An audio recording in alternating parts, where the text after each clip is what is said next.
రైతుల సంక్షేమం కోసం కాంగ్రెస్ పార్టీ ప్రభుత్వం పాటుపడుతుందని మెదక్ ఎమ్మెల్యే మైనంపల్లి రోహిత్రావు అన్నారు. ఈ మేరకు నిజాంపేట మండల కేంద్రంలో నూతనంగా ఏర్పాటు చేసిన శ్రీ లక్ష్మీనరసింహస్వామి రైస్ మిల్ ను ఎమ్మెల్యే రోహిత్ చేతుల మీదుగా ప్రారంభించారు.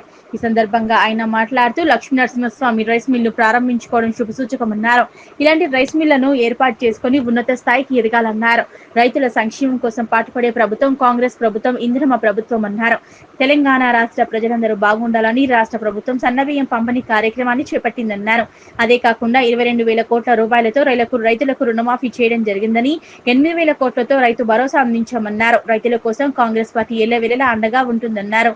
అనంతరం రైస్ మిల్ నిర్వాహకులు ఎమ్మెల్యేను శాల్వాతో ఘనంగా సన్మానించారు. ఈ కార్యక్రమంలో సుప్రభాతరావు, బ్లాక్ కాంగ్రెస్ అధ్యక్షులు రమేష్ రెడ్డి, మండల అధ్యక్షులు వెల్దుర్తి వెంకటేష్ గౌడ్, మాజీ సర్పంచ్ అమర్సేనారెడ్డి, కుమ్మట సత్యనారాయణ, దేమై యాదగిరి, జిట్టి మారుతి, యూత్ అధ్యక్షులు రామచంద్ర నాయక్, శ్రీనివాస్ నాయక్, శ్యామల మహేష్, అల్లాడి వెంకటేష్, సూరారాములు, గుమ్మల అజయ్, నాగరాజు, లక్ష్మణ్ గౌడ్, వెంకట్, శ్రీశైలం రైస్ మిల్ నిర్వాహకులు గణేష్, యువరాజ్ తదితరులు పాల్గొన్నారు.